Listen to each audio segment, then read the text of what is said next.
आपका हमारे YouTube channel nursing career club में स्वागत करती हूँ। आज मैं आपके सामने डायबिटीज़ मेलाइटस के बारे में डिस्कस करने जा रही हूँ। अगर आपको इसको समझने में कोई भी परेशानी आती है तो आप कमेंट सेक्शन में कमेंट कर सकते हैं। सो आइए स्टार्ट करते हैं। ये आपकी unit number 8 nursing management of patients with endocrine disorders, उसमें से हम डायबिटीज़ के बारे में डिस्कस करने जा रहे हैं। फर्स्ट ऑफ ऑल है इंडेक्स, जैसे कि हम क्या क्या कवर कर रहे हैं इसमें। डायबिटीज़ मेलाइटस, इसका इंट्रोडक्शन है स्लाइड नंबर 6 में। उसके बाद डेफिनेशन है, इंसिडेंस है, रिस्क फैक्टर्स है, क्लासिफिकेशन है, पैथोफिजियोलॉजी ऑफ डायबिटीज़ है, क्लिनिकल मैनिफेस्टेशंस है, डायग्नोसिस है, मैनेजमेंट है। और इसके साथ साथ आगे है इसमें nutritional management, exercise, monitoring blood sugar, pharmacological therapy, insulin delivery methods, complications of insulin. और उसके बाद OHA ओरल हाइपोग्लाइसेमिक एजेंट्स जो डायबिटीज़ की मैनेजमेंट में काम आते हैं। इसके अलावा nursing management of diabetes mellitus, complications of diabetes mellitus and diabetes ketoacidosis, जो कि डायबिटीज़ की एक कॉम्प्लिकेशन है। इसके बारे में भी लास्ट में हम डिस्कस करेंगे। आइए स्टार्ट करते हैं हम।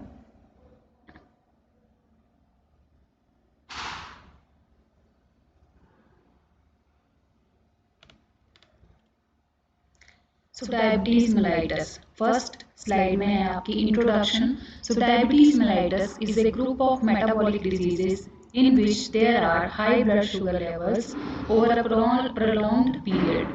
इसमें डायबिटीज़ में जैसे कि आपको थोड़ा पता भी होगा कि हाई ब्लड शुगर लेवल रहता है लंबे टाइम के लिए। Symptoms of high blood sugar include frequent urination, increased thirst and increased hunger. If left untreated, diabetes can cause many complications. Diabetes के जैसे तीन मेन सिम्टम्स होते हैं। जो फर्स्ट है यूरिनेशन, इंक्रीज अमाउंट में फ्रिक्वेंटली जो पेशेंट को वो यूरिन आता रहता है। देन इंक्रीज्ड थर्स्ट, प्यास ज़्यादा लगती है उसको। और इंक्रीज्ड हंगर, भूख भी पेशेंट को जो है वो ज़्यादा फील होती है।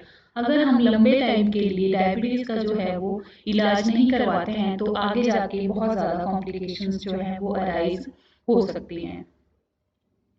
नेक्स्ट स्लाइड में इसकी डेफिनेशन है।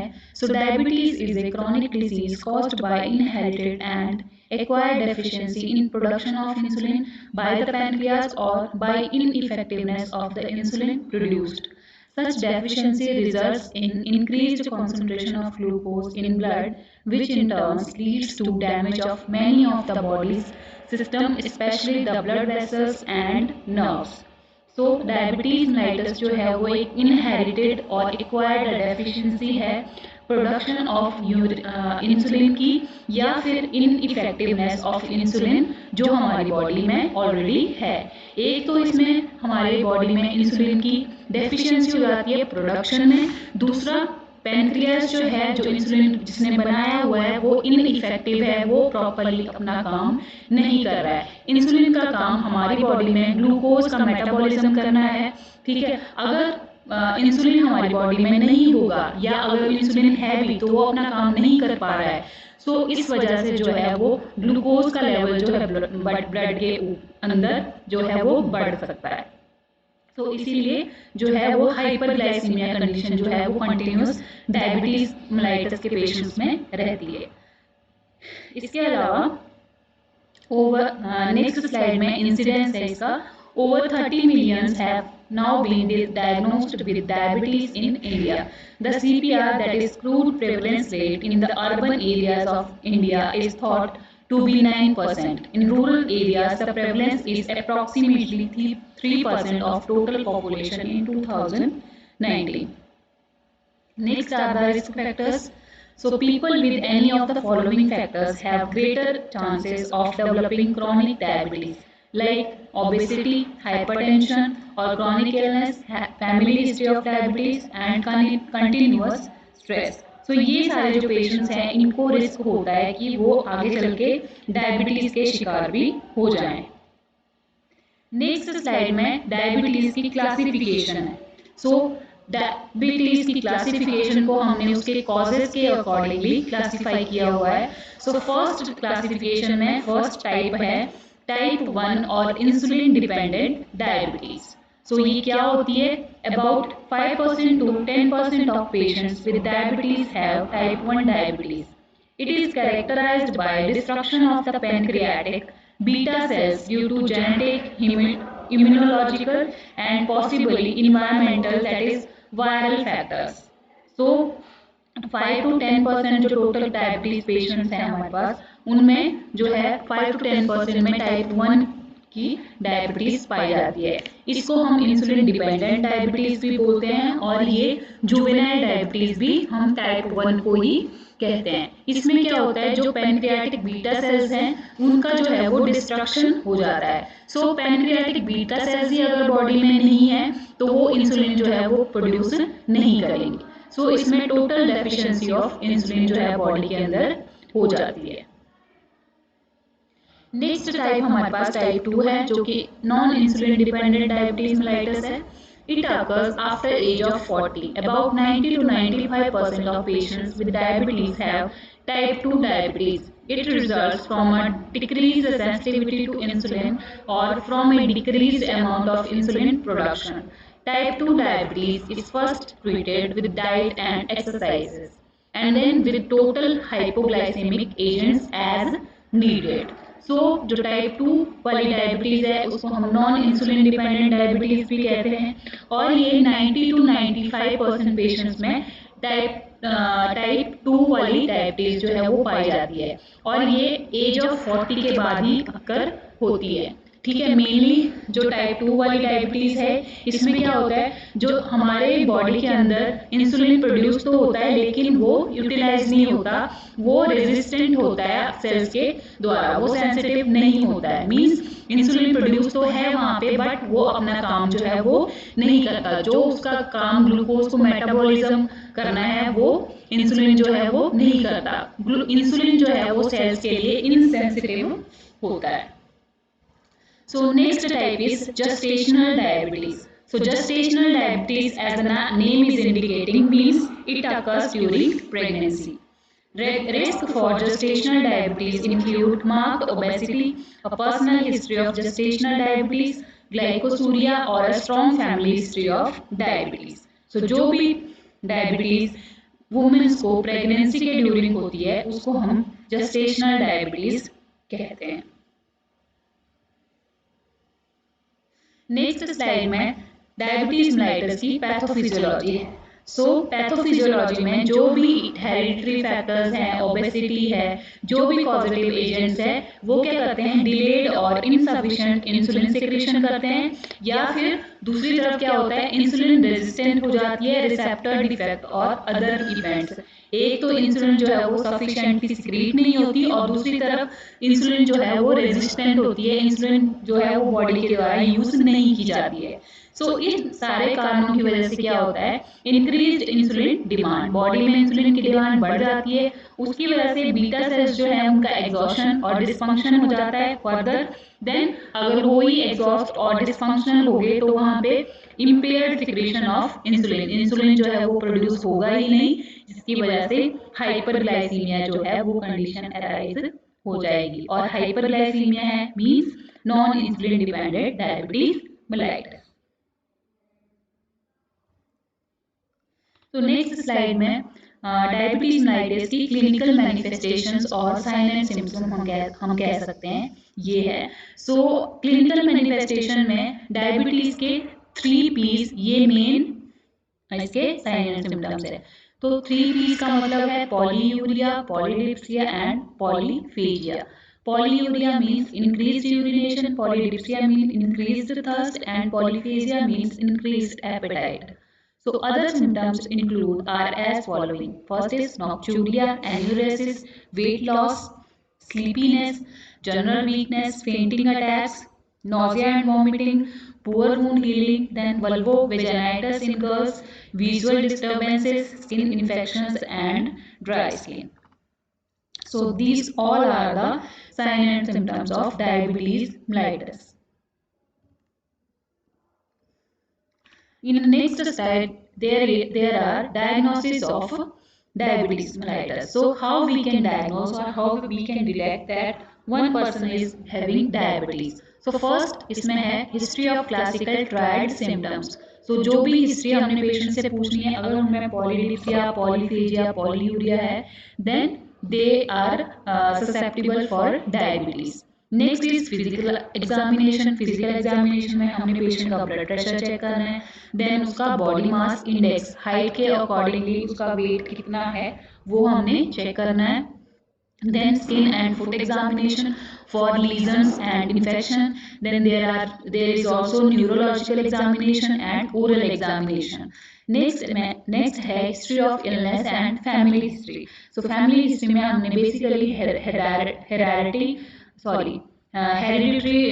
diabetes के बारे में पूछना है. नेक्स्ट है इसमें लैब इन्वेस्टिगेशन. सो लैब इन्वेस्टिगेशन में हम ब्लड के अंदर शुगर का लेवल जो है वो चेक करते हैं, और वो कैसे करते हैं, आरबीएस के थ्रू, एफबीएस के थ्रू, पीपीबीएस और ग्लूकोज टॉलरेंस टेस्ट के through. So RBS means random blood sugar. इसका लेवल जो है वो पेशेंट में 65 to 140 mg के बीच में होना चाहिए. ठीक है. नेक्स्ट है FBS, that is fasting blood sugar. इसका नॉर्मल लेवल जो है वो 60 to 110 mg पर डीएल के हिसाब से होना चाहिए. ठीक है. पीपीबीएस मींस पोस्ट पैरेंडियल और 2 hours आफ्टर मील शुगर जो हम देखते हैं ब्लड में वो है 65 to 140 mg पर डीएल. इतना लेवल उनका होना चाहिए. अगर इससे ज़्यादा लेवल हमारे पास आता है तो हम कह सकते हैं कि पेशेंट जो है वो डायबिटीज के लिए एलिजिबल है. Next is urine glucose. Means urine में हमने ग्लूकोज का लेवल चेक करना है. ठीक है. नेगेटिव है या पॉजिटिव है. Then glucose tolerance test. इसमें पेशेंट को जो है वो ग्लूकोज का एक डोज पिलाया जाता है. उसके बाद उसकी शुगर जो है वो चेक की जाती है, और उसके बाद देखते हैं कि पेशेंट की बॉडी में शुगर लेवल या ग्लूकोज लेवल जो है वो कितना है. ठीक है. Next is HbA1c.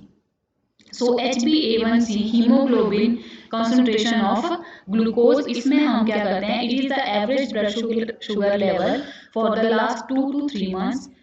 Normal is below 6.0%. So HbA1c जो है वो 2 से 3 महीने के बीच में ब्लड शुगर लेवल कितना रहा है पेशेंट का, उसका एवरेज हमें बताता है, और इसकी नॉर्मल रेंज जो है वो 6.0% से 6.0% होनी चाहिए. सो अगर किसी पेशेंट की 0.6 और 6.4% के बीच में आती है तो मीन्स वो प्री डायबिटिक है, मीन्स वो बॉर्डर पे है ताकि उसको डायबिटीज हो सकता है.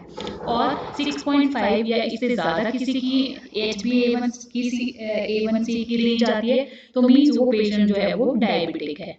इसके अलावा और क्या टेस्ट हम कर सकते हैं, like fasting lipid profile, test for microalbumin, urea, serum creatinine level, urine analysis and electrocardiogram.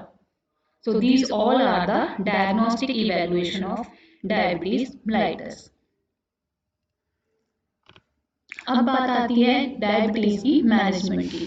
So the main goal of diabetes treatment is to normalize insulin activity and blood glucose level to reduce the development of vascular and neuropathic complications. So हमारी management का मतलब है कि हमने एक तो insulin level को maintain करना है, दूसरा हमने पेशेंट को कॉम्प्लिकेशन से भी बचाना है. ठीक है. सो इसमें मेनली 5 कंपोनेंट हैं जो डायबिटीज की मैनेजमेंट में जो है वो मेनली काम करते हैं. जैसे कि फर्स्ट है इसमें nutritional management, exercise, monitoring, pharmacological therapy and fifth one is education. So ये हमारे पास 5 ऑप्शंस है जिसके थ्रू हम जो है वो डायबिटीज को टोटली जो है वो ट्रीट कर सकते हैं. सो फर्स्ट इसमें देखते हैं nutritional management. So nutritional management में nutrition, diet and weight control are the foundation of diabetes management. The most important objective in the dietary and nutritional management of diabetes is control of total calories intake to attain or maintain a reasonable body weight and control of blood glucose level. So nutritional management का मतलब है हमने patient की जो है वो nutrition, diet और weight control जो है वो बेसिकली ठीक करना है. ठीक है. हमारा ऑब्जेक्टिव न्यूट्रिशन मैनेजमेंट का ये है कि हमने पेशेंट की टोटल कैलोरी इनटेक के साथ साथ उसका रीजनेबल बॉडी वेट भी और उसका ब्लड शुगर लेवल जो है वो भी हमने मेंटेन करना है। The patient may need to center on diet with more fruits, vegetables, lean proteins and whole grain foods that are high in nutrition and fiber and low in fat and calories, and cut down on saturated fats, refined carbohydrates and sweet। तो हमने ज़्यादा focus करना है fruits, vegetable, लीन proteins पे और whole grains पे। Multigrain जो foods हैं वो पेशेंट्स को देने हैं और हमने कम करने हैं सैचुरेटेड फैट्स को, रिफाइंड कार्बोहाइड्रेट्स को और स्वीट्स को। सो ये सारी चीज़ें जो है वो हमने कट डाउन करनी है या फिर कम करनी है। नेक्स्ट पॉइंट था मैनेजमेंट में एक्सरसाइज।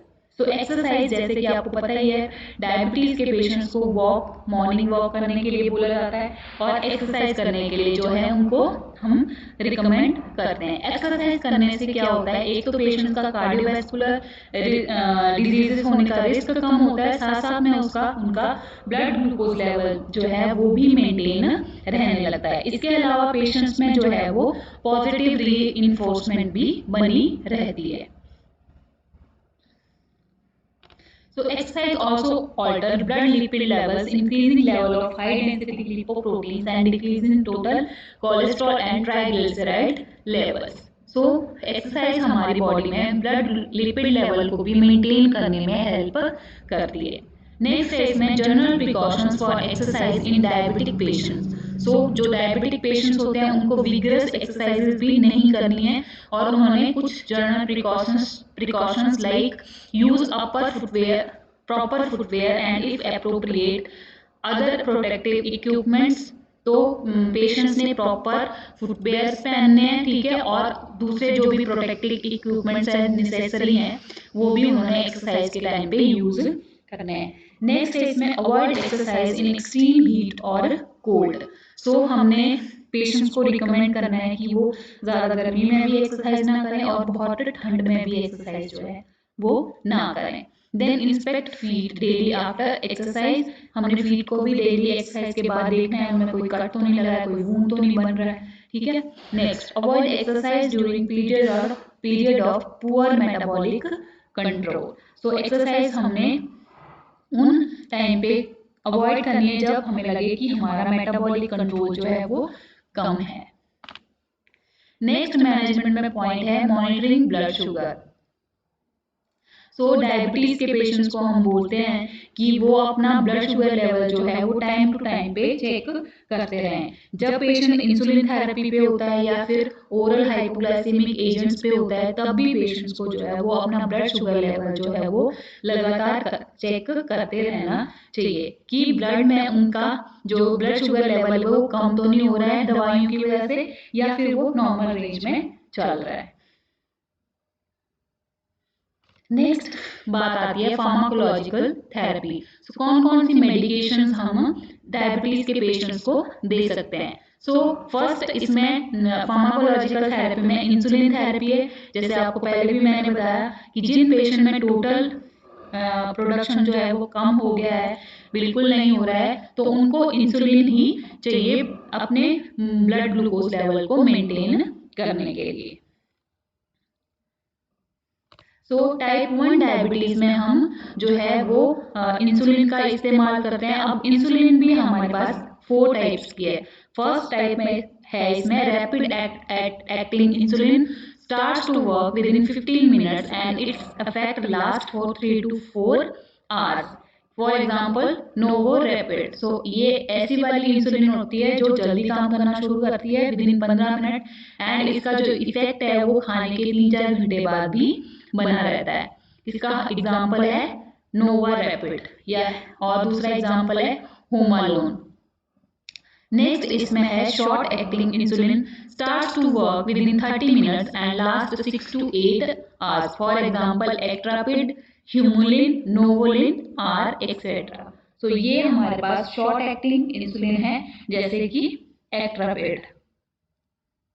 नेक्स्ट हमारे पास टाइप है इंटरमीडिएट एक्ट जो कि स्टार्ट करती है एक्ट करना 2 to 4 आवर्स में और 16 से 20 घंटे के बीच में ये जो है वो काम करती रहती है।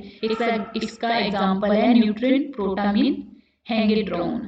Next है इसमें long acting, that is starts to act within 3 to 4 hours and lasts for 22 to 30 hours used primarily to control fasting glucose level, that is ultra lente.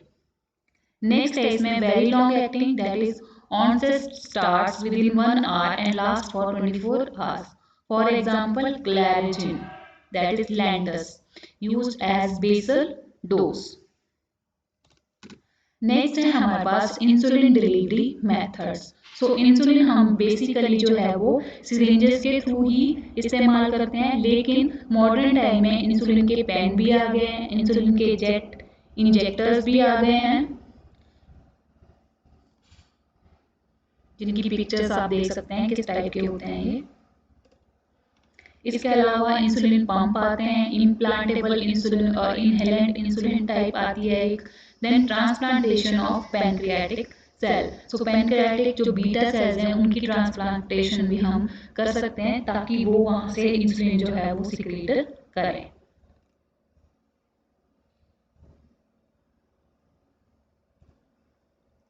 Next बात आती है complications of insulin. So insulin therapy के continuous use की वजह से complications भी आ सकती हैं, like local allergic reaction, systemic allergic reaction, insulin lipodystrophy, resistance to injected insulin and morning hypoglycaemia.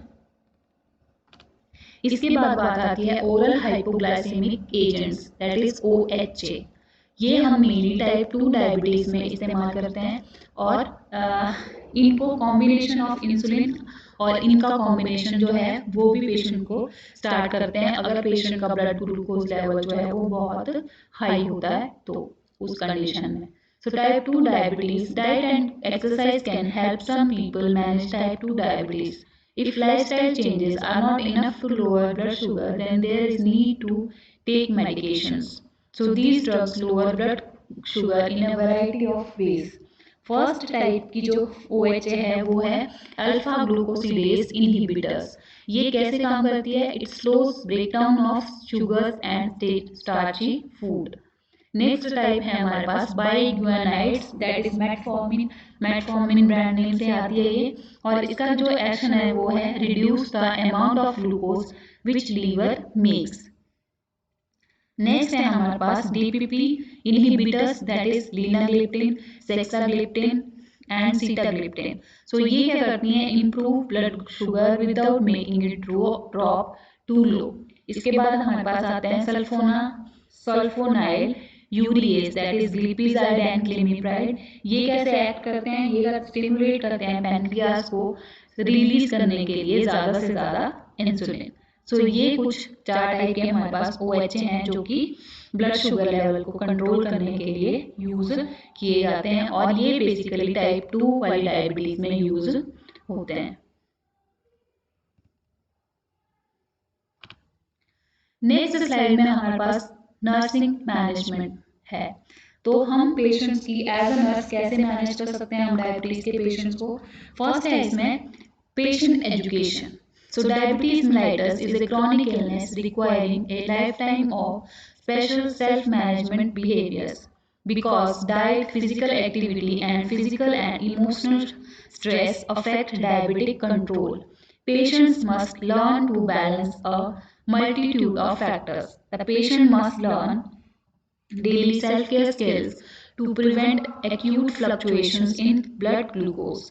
Then adapting many preventive behaviors for avoidance of long-term diabetic complications and changing lifestyle.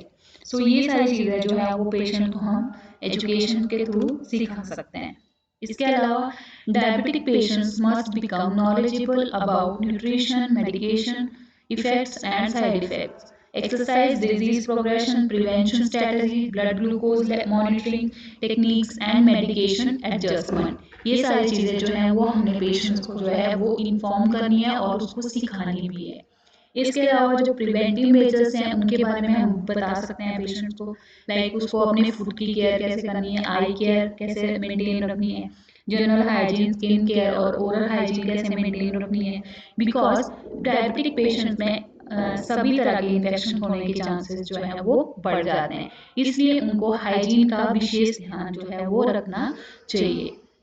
इसके अलावा risk factor management, जैसे कि अगर किसी का blood pressure जो है वो ड्रॉप हो जाता है, इंक्रीज हो जाता है, ब्लड लिपिड लेवल्स जो है वो जो है वो भी टाइम टाइम पे पेशेंट्स को जो है वो जो चेक करवाते रहना चाहिए। इसके अलावा ब्लड ग्लूकोज लेवल जो है वो भी टाइम टाइम पे उसको चेक करते रहना चाहिए। इसके अलावा more advanced continuing education may include alternative methods for insulin delivery, such as the insulin pump, the algorithm or rules for evaluating and adjusting insulin doses. So इस पिक्चर में आप देख सकते हैं कि इंसुलिन का जो है वो पेशेंट अपने आप कैसे इंजेक्शन लगा सकते हैं। ये हमने अम्बलाइकस के 2 फिंगर्स राइट या लेफ्ट में लगा सकते हैं, अप या डाउन लगा सकते हैं, ठीक है। सो ये कुछ साइट्स हैं जहाँ पे हम इंसुलिन के इंजेक्शन जो है वो लगा सकते हैं। जैसे कि मैंने आपको बताया, एब्डोमेन के पास के सराउंडिंग में हमारे पास 4 जगह है। इसके अलावा थाइस में भी हम जो है वो इंसुलिन इंजेक्शन लगा सकते हैं। सो ये सारी साइट्स हैं इंसुलिन इंजेक्शन लगाने की। नेक्स्ट स्लाइड में हम कॉम्प्लिकेशंस ऑफ डायबिटीज के बारे में देखेंगे। सो डायबिटीज की जैसे पहले आपको स्टार्टिंग में मैंने बताया कि कॉम्प्लिकेशंस हो जाती हैं। सो फर्स्ट है इसमें acute complications like diabetic ketoacidosis, hypoglycaemia, diabetic non ketotic hyperosmolar coma. इसके अलावा chronic complications like retinopathy, nephropathy, neuropathy, diabetic foot, cerebrovascular diseases, coronary artery diseases, then peripheral vascular diseases. So retinopathy is related to eyes में problems आ जाती है। Nephropathy means kidney damage हो जाती है। Neuropathy means brain damage हो सकता है। इसके अलावा डायबिटिक फुट हो जाता है पेशेंट्स को। देन सेरिब्रोवैस्कुलर डिजीजेज लाइक स्ट्रोक वगैरह भी पेशेंट्स को ये डायबिटीज की वजह से हो सकता है। Then coronary artery disease, blockage वगैरह जो है वो आर्टरीज में हो सकती है। इसके साथ साथ पेरिफेरल वैस्कुलर डिजीजेस होने का भी चांसेस जो है वो बढ़ जाता है पेशेंट्स को। सो एक इसमें से हम कर लेते हैं डायबिटीज कीटोएसिडोसिस, ये इम्पॉर्टेंट है। सो इसकी इंट्रोडक्शन है, जैसे कि मैंने बताया ये एक्यूट कॉम्प्लिकेशन है डायबिटीज मेलाइटस की। इसमें होता क्या है basically, so diabetes ketoacidosis is caused by an absence or markedly inadequate amount of insulin.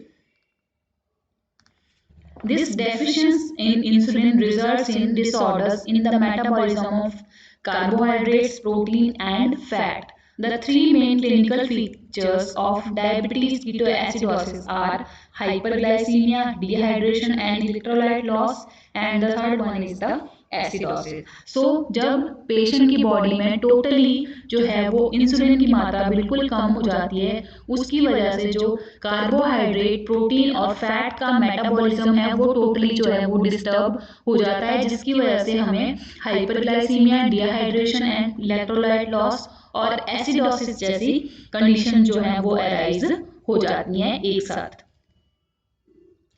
इसके कॉजेज क्या क्या हैं? इंसुलिन की डेफिशिएंसी, इन्फेक्शन हो जाता है बॉडी में, stress, undiagnosed and untreated diabetes. जब हम लंबे टाइम के लिए पेशेंट का जो शुगर लेवल है वो बढ़ा रहता है और पेशेंट चेक नहीं करवाता, क्योर नहीं करवाता उसकी, तो उन केसेस में डायबिटीज कीटोएसिडोसिस होने के चांसेस बढ़ जाते हैं।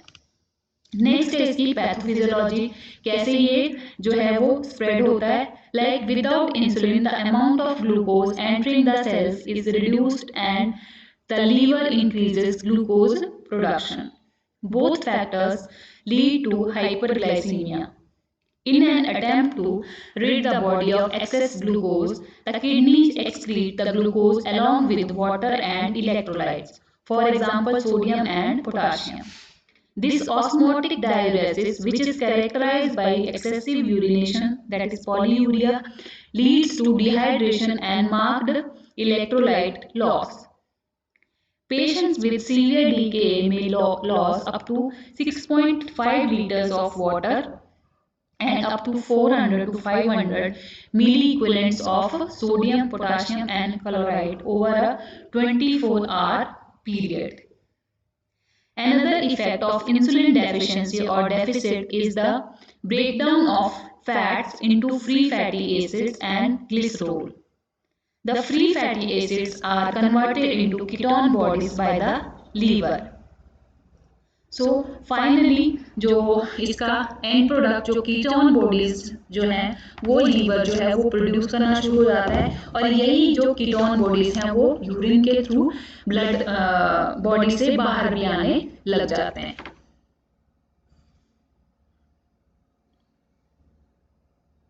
तो ये पैथोफिजियोलॉजी का शॉर्ट फॉर्म है, शॉर्ट फॉर्म में दिखाया गया है. नेक्स्ट इसमें साइन एंड सिम्टम्स. सो कैसे पता चलता है कि डीकेई हो गया है, डायबिटीज एसिडोसिस हो रहा है. So first of all the hyperglycemia of DKA leads to polyuria and polydipsia. In addition, patient may experience blurred vision, weakness and headache.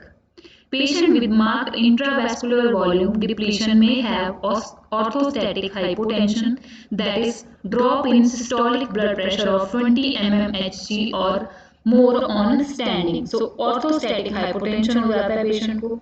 Volume depletion may also lead to frank hypotension with a weak rapid pulse. So basically polyuria, polydipsia, blood vision, weakness, orthostatic hypotension, then hypotension, weak and rapid pulse जो है ये सारे sign and symptoms जो हैं वो DKE के हैं. इसके अलावा ketosis and acidosis of DKE leads to GI symptoms like anorexia, nausea, vomiting and abdominal pain. Patients may have acetone breath, that is fruity odor, which occur with elevated ketone levels. In addition, hyperventilation may occur. These cause more respiration represent the body's attempt to decrease the acidosis, counteracting the effect of ketone buildup. So patient के अंदर जो है वो cause more respiration जो है वो start हो जाती है, means उसकी माउथ में से एसीटोन ब्रेथ जैसी स्मेल जो है, फ्रूटी स्मेल जो है वो आ जाती है. वो किसकी वजह से आती है? एलिवेटेड कीटोन लेवल्स की वजह से. सो कॉस्मोल रेस्पिरेशन ये मेजर सिम्टम्स है DKA का.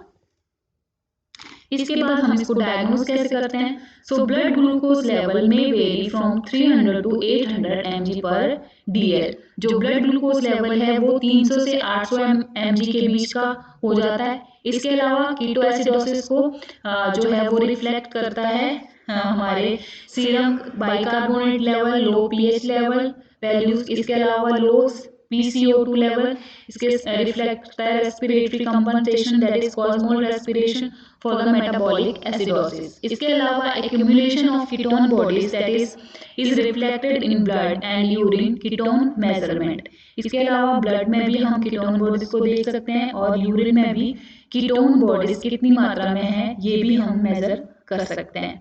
इसके अलावा सोडियम एंड पोटाशियम लेवल में भी लो, normal or high depending on the amount of water loss, that is dehydration. Elevated levels of creatinine, blood urea nitrogen, that is BUN, hemoglobin and hematocrit may also be seen with dehydration. So elevated level of creatinine, BUN, hemoglobin and hematocrit ये भी हम DKE में देख सकते हैं.